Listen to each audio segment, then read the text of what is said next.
வணக்கம். பாலிவுட் நடிகரான சைஃப் அலி கான் அவரை சுற்றி வளைத்து வரக்கூடிய பல பிரச்சனைகள். ஒரு வாரத்திற்கு முன்பு நீங்க பார்த்தீர்கள், அவர் மீது ஒரு தாக்குதல் நடந்தது. 6 கத்திக்குத்து அவர் மீது நடந்தது. அதற்கு பின்பு அவர் வெளிவரும் போது எப்படி ஹீரோவாக வெளிவந்தார். வீட்டுக்கு சென்ற உடனே இன்னொரு அதிர்ச்சி காத்து கொண்டிருந்தது. ஸ்கிரீனில் பார்க்கக்கூடிய இந்த நம்பரை பாருங்கள். 15,000 கோடி ரூபாய். இந்த நம்பரை கணக்கு போட்டு பாருங்கள் எவ்வளவு பெரிய தொகை என்று.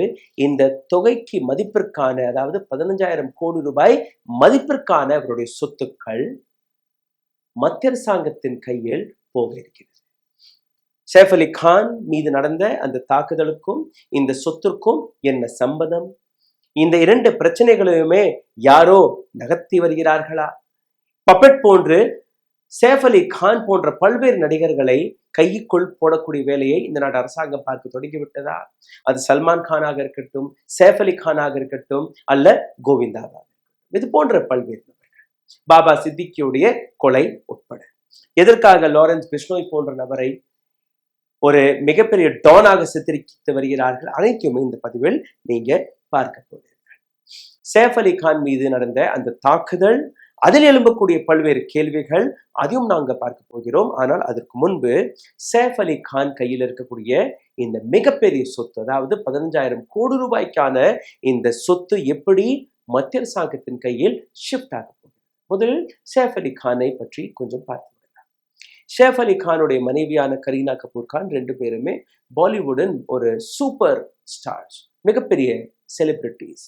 சைஃப் அலி கான் வரக்கூடிய அந்த குடும்பத்தை நீங்க பார்த்தீர்கள்னா பட்டோதி குடும்பம், அதாவது ஒரு நவாபுடைய குடும்பம். மத்திய பிரதேசத்தின் போபாலின் நவாப் ஃபேமிலியிலிருந்து வரக்கூடிய சைஃப் அலி கான். ஸோ அந்த வழியாக வரக்கூடிய சொத்து தான் இன்னைக்கு சைஃப் அலி கான் கையில் இருக்கிறது. அது சென்ட்ரல் கவர்மெண்ட் கையில் போக இருக்கிறது. எப்படி?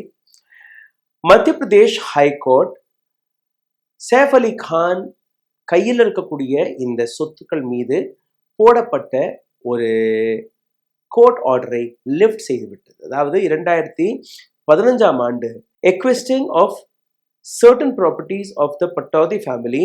These properties might now fall under Enemy Property Act enacted in 1960.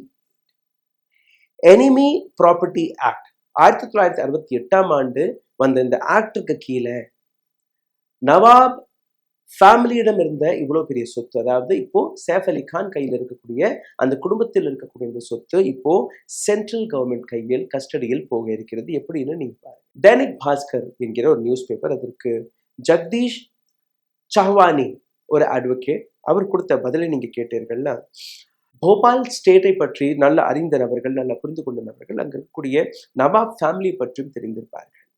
நவாப் ஹமிதுல்லா கான், அவருக்கு 2 மகள்கள். அவருடைய மரணத்திற்கு பின்பு மூத்த மகளான ஆபிதா, அவருக்கு தான் இந்த சொத்துக்கெல்லாம் கிடைக்கும். அவர் தான் போபாலுடைய புதிய நவாபாக அறிவிக்கப்பட்டார். ஆனால் அவர் பாகிஸ்தானுக்கு சென்றதுக்கு பின்பு திரும்பி வரவே இல்லை. அங்கேயே சிட்டிசன்ஷிப்பையும் வாங்கிவிட்டார். அவருடைய மகனான ஷஹரார் கான், அவர் பாகிஸ்தானின் ஒரு ஃபாரின் செக்ரட்டரியாகவும் பணிபுரிந்து வருகிறார். அதாவது இந்தியாவிற்கும் ஆபிதா அவருடைய குடும்பத்திற்கும் எந்த விதமான கனெக்ஷன் சம்மந்தமும் இல்லை என்பது அங்கேயே உறுதிப்படுத்தப்படுகிறது.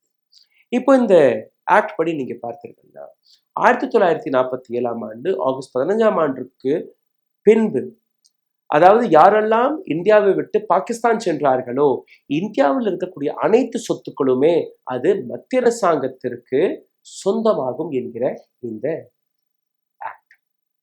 அதன்படி பார்த்தால் ஆபிதா அங்க போயிட்டாரு. ஆபிதாவுடைய சொத்தெல்லாம் இப்போ இந்தியன் கவர்மெண்ட்டுக்கு போய் சேரும். அப்படி கிடையாது.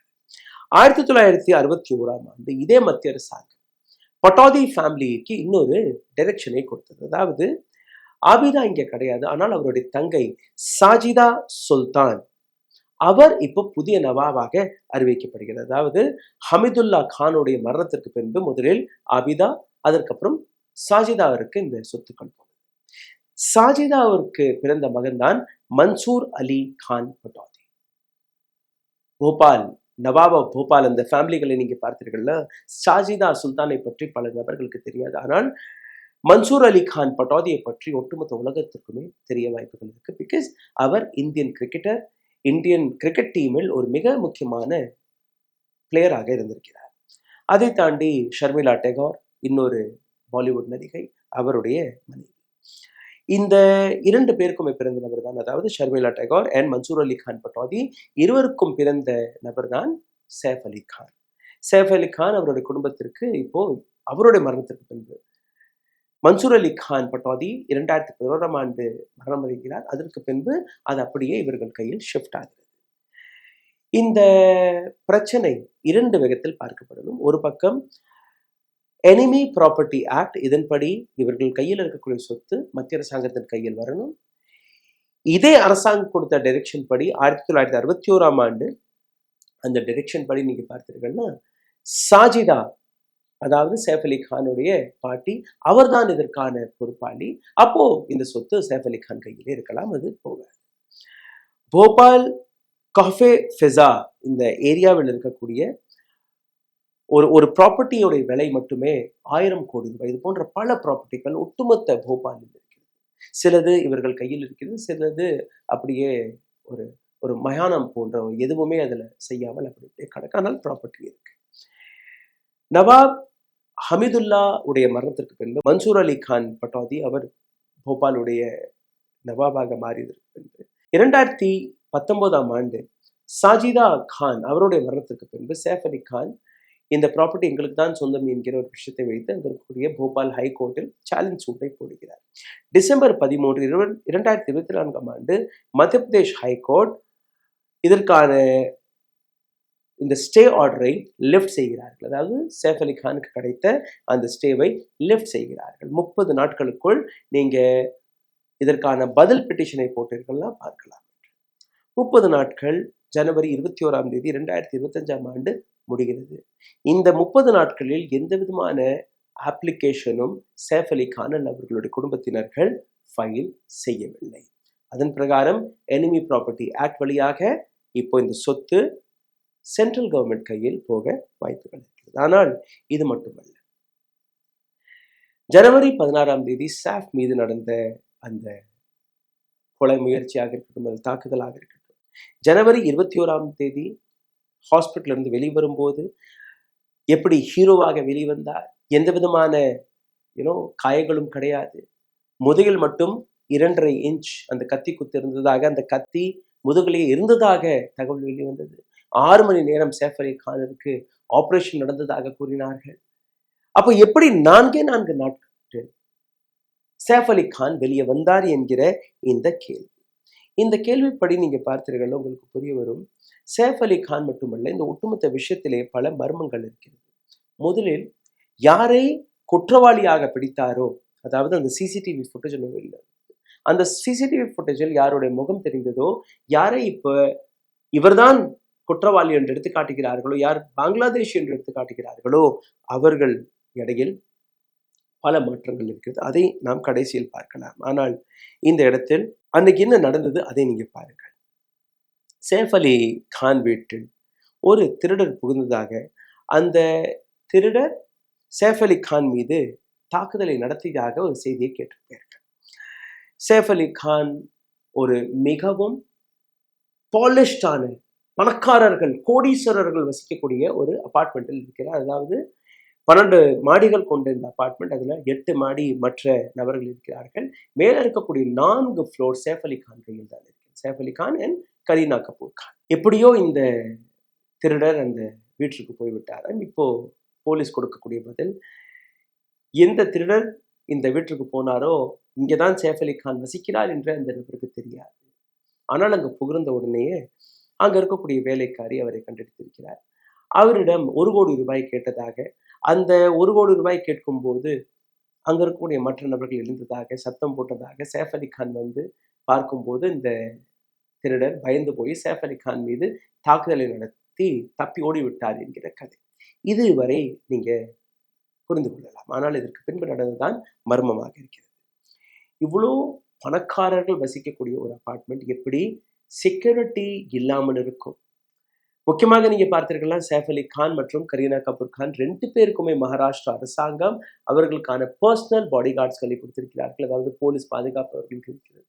பர்சனல் பாடி கார்ட்ஸ் தனியாக அவர்கள் வைத்திருக்கிறார்கள். அப்ப எப்படி அங்க இது நடந்தது? 2வது, சிசிடிவியில் ஒரு நபருடைய படம் இருக்கு. அந்த நபர் தான் அங்க போய் இந்த தாக்குதல் நடத்தி திரும்பினார் என்கிற அந்த கதை. 3 குற்றவாளிகளை நீங்க பிடித்திருக்கிறீர்கள். 3 பேருமே உண்மை என்று யாருக்குமே தெரியவில்லை. இந்த ஒட்டுமொத்த விஷயத்தில் நீங்க பார்த்தீர்கள்னா, சைஃப் அலி கான் இந்த கத்தி குத்திற்கு பின்பு யாருக்குமே ஃபோன் பண்ணல, கீழே கார்டை எல்லாம் எழுப்பல, அப்படியே அங்கிருந்து நடந்து வந்தாராம். கீழே வந்து தன்னுடைய காரை எடுக்கவில்லை. சரி, கார் டிரைவர் எல்லாமே இருக்க மாட்டார்கள் என்று நீங்க நம்பினா கூட 2 பேருமே செலிபிரிட்டி. அதாவது கரீனா கபூர் அண்ட் சைஃப் அலி கான் 2 பேருமே செலிபிரிட்டி. 2 பேருமே படங்களில் நடிக்கக்கூடிய நபர். எத்தனை மணி நேரம் எப்போ இருந்தாலும் அவர்கள் வெளியில போக வரக்கூடிய பல வாய்ப்புகள் இருக்கு. அதாவது அதிகாலை ஷூட்டிங் இருக்கும், இரவு நேரத்தில் ஷூட்டிங் இருக்கும். இப்போ 24 ஹவர்ஸ் அவர்களிடம் டிரைவர் இருப்பார்கள். சரி, அவர்களே இல்லை என்றால் கூட அக்கம் பக்கத்தில் இருக்கக்கூடிய எத்தனையோ கோடீஸ்வரர்கள் அவர்களுடைய வாகனங்கள் அங்கே இருக்கும். அது கூட இல்லை என்றால் அங்கே இருக்கக்கூடிய செக்யூரிட்டி கார்டு அவருக்கு இந்த தகவல் போய் சேர்ந்திருக்கும். எதுவுமே செய்யலை. கீழே செக்யூரிட்டிக்கு ஃபோன் பண்ணல, ஒன்றுமே பண்ணல, போலீஸ்க்கும் ஃபோன் பண்ணல. நேரடியாக சைஃப் அலி கான் தன்னுடைய ஒரு குழந்தையை தூக்கி சென்று ஆட்டோ பிடித்து லீலாவதி ஹாஸ்பிட்டலுக்கு சென்றார். லீலாவதி ஹாஸ்பிட்டல்ல தானாகவே போய் அட்மிட் ஆகிவிட்டார். அங்க போனதுக்கு அப்புறம் தான் இந்த சர்ஜரி எல்லாம் நடந்திருக்கு. இப்போ 35 லட்சம் ரூபாய் கேட்டு அவருடைய இன்சூரன்ஸ் கம்பெனியில் அவர் கிளைமும் செய்திருக்கிறார். 35 lakhs. சிந்தித்து பாருங்க. அப்போ எவ்வளவு பெரிய பிரச்சனையாக இருந்திருக்கும். அவ்வளோ பிரச்சனையை சந்தித்த சைஃப் அலி கான் எப்படி 4 நாட்களில் திரும்பி வந்தார். அவர் வெளியில வந்த அந்த காட்சியை நான் உங்களுக்கு எடுத்து காட்டுகிறேன். இவ்வளவு சீரியஸாக இருந்த நபராக நீங்க பார்க்கிறீர்கள். கழுத்திலும் கத்தி குத்தாக சொன்னார்கள். கழுத்தில் எதுவுமே கிடையாது. முதுகுத்தண்டில் கத்தி குத்தியதாக கூறினார்கள். அது 6 மணி நேரம் சர்ஜரி நடந்ததாகவும் கூறினார்கள். அவரை பார்த்தால் அப்படி தெரிகிறார். இது எல்லாமே நீங்க பார்த்தீர்கள். உங்களுக்கு இன்னொரு விஷயத்தை நீங்க பார்க்க வேண்டும். பாபா சித்திக்கியுடைய கொலை இதற்காக என்ன கனெக்ஷன், அவருக்கும் லாரன்ஸ் பிஸ்னேய்க்கும் என்ன கனெக்ஷன், எதுவுமே புரியவில்லை.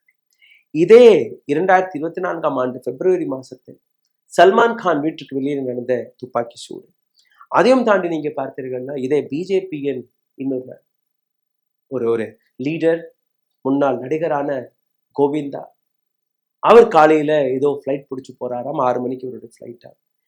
ஃப்ளைட்ல எல்லாம் நீங்க ஆயுதங்கள் எடுத்து செல்ல முடியாது, கன் எல்லாம் எடுத்து செல்ல முடியாது. ஆனால் கூட இப்ப நீங்க ஏர்போர்ட் போறீங்கன்னா நீங்க கன் இருக்கா இல்லையான்னு பார்ப்பீங்க. இல்லை, நீங்க உங்களோட சூட் கேஸ் தூக்கிட்டு போவீங்க.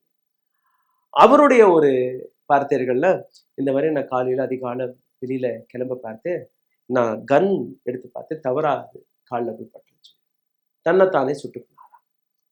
ஸோ ஒவ்வொரு முறையும் நீங்க பார்த்தீர்கள் இது போன்ற பாலிவுட் நடிகர்களை வைத்து நடக்கக்கூடிய சர்ச்சைகள், அவர்களை சுற்றி இருக்கக்கூடிய இந்த ரியாக்ஷன், ஆக்ஷன் அல்ல பிரச்சனைகள், இதை பார்த்து உங்களுக்கு புரியக்கூடிய விஷயம், இது போன்ற செய்திகள் வரும்போது மக்களுடைய கவனம் சிதைகிறது. இந்த செய்திகளுக்கான உண்மை என்ன பொய் என்ற விட கூட யாருமே பார்ப்பதில்லை. இவர்தான் சைஃப் அலி கான் வீட்டுக்கு போய் இந்த தாக்குதல் நடத்தி திரும்பினாரோ என்கிற ஒரு சிசிடிவி ஃபுட்டேஜ் எதை காட்டினார்களோ, அந்த சிசிடிவி ஃபுட்டேஜுக்கும் இப்ப பிடிபட்ட நபருக்கும் பல வித்தியாசங்கள் இருப்பதாக ஃபாரன்சிக் ரிப்போர்ட் எடுத்து காட்டுகிறது. இந்த 2 படங்கள் நீங்க பார்த்தீர்கள் உங்களுக்கு புரிய வரும். A1 and S1. அதாவது S1 சிசிடிவி ஃபுட்டேஜ்ல பார்க்கப்பட்ட இந்த நபர், இந்த ஸ்கிரீனை நீங்க பார்த்தீர்களுக்கு புரிய வரும். A1 இவர்தான் குற்றவாளி, இவர்தான் பங்களாதேஷ்ல இருந்து வந்த நபர் என்கிற அந்த மீடியா ஃபுட்டேஜஸ். இப்போ இந்த 2 பேருடைய புகைப்படங்களை ஃபாரன்சிக் ரிப்போர்ட்டருக்கு அனுப்பியிருக்கிறார்கள். தைனிக் பாஸ்கருடைய ஒரு ரிப்போர்ட்டை நான் உங்களுக்கு எடுத்து காட்டுகிறேன். இதுல நீங்க பார்த்தீர்கள்னா அந்த முடியாக இருக்கட்டும் அல்ல நெத்தியாக இருக்கட்டும், இந்த நெத்தியை நீங்க பார்த்தீர்கள்னா வித்தியாசமாக இருக்கிறது. அவர்களுடைய கண்கள் ரொம்பவே வித்தியாசமாக இருக்குது. மூக்குடைய அந்த சைஸை நீங்க பார்த்தீர்கள், அது உதடுகள் அதுவும் வித்தியாசமாக இருக்கிறது. இப்போ இந்த நபருக்கும் இந்த நபருக்கும் எங்கேயுமே அந்த ஒற்றுமை கிடையாது. அதாவது இது ஒரு வேற நபர், இது ஒரு வேற நபர். ஆனால் இந்த ஃபாரன்சிக் ரிப்போர்ட்டருக்கு பின்பு கூட மும்பை போலீஸ் இதற்கான விளக்கத்தை கொடுக்க. அப்போ இந்த ஒட்டுமொத்த விஷயமே சோடிக்கப்பட்டதாக உங்களுக்கு தெரிகிறதா இல்லையா? சைஃப் அலி கான் கையில் இருக்கக்கூடிய இந்த 15,000 கோடி ரூபாய் ஏதோ ஒரு விதத்தில் அட்ஜஸ்ட்மெண்ட் முறைகள், சரி காம்ப்ரமைஸ் செய்து கொள்ளலாம், நீங்க ஒரு பங்கை வைத்துக் கொள்ளுங்கள், ஒரு அரசியல் கட்சிக்கு இவ்வளவு ரூபாயை கொடுங்கள் என்று அந்த மிரட்டல் போயிருக்குமா இல்லையா? போபாலில் இருக்கக்கூடிய அரசாங்கம், அதாவது மத்திய பிரதேசத்தில் பிஜேபி, மகாராஷ்டிராவில் இருக்கக்கூடிய அரசாங்கம், மும்பையில் அதே பிஜேபி. அப்போ சேஃப் அலி கான் அவர் கையில் இருக்கக்கூடிய ஆப்ஷன் என்ன? அவரால் ஹைகோர்ட்டுக்கு போகலாம், அவரால் சுப்ரீம் கோர்ட்டுக்கும் போகலாம். ஆனால் அதற்கு இடையே டீல் நடந்திருந்தால், இவரை இப்படியெல்லாம் மிரட்டி இதெல்லாம் நாடகங்களை நடத்தணும் என்று யாரும் கூறியிருந்தால் சிந்தித்து பாருங்கள். நன்றி, வணக்கம். ஊடகம் கார்ப்பரேட் அரசியல்வாதிகளின் கைப்பாவையாக அடிமைகளாக இருந்தது போதும். இனி சாட்டை எடுத்து சுழற்றும் நேரம் வந்துவிட்டது. ஊடகம் பொதுமக்களாகிய உங்களுக்காக, உங்களாலேயே இயக்கப்பட வேண்டும். ஊடக சுதந்திரத்திற்காக உங்களின் பங்களிப்பை இன்றே அளித்திடுங்கள்.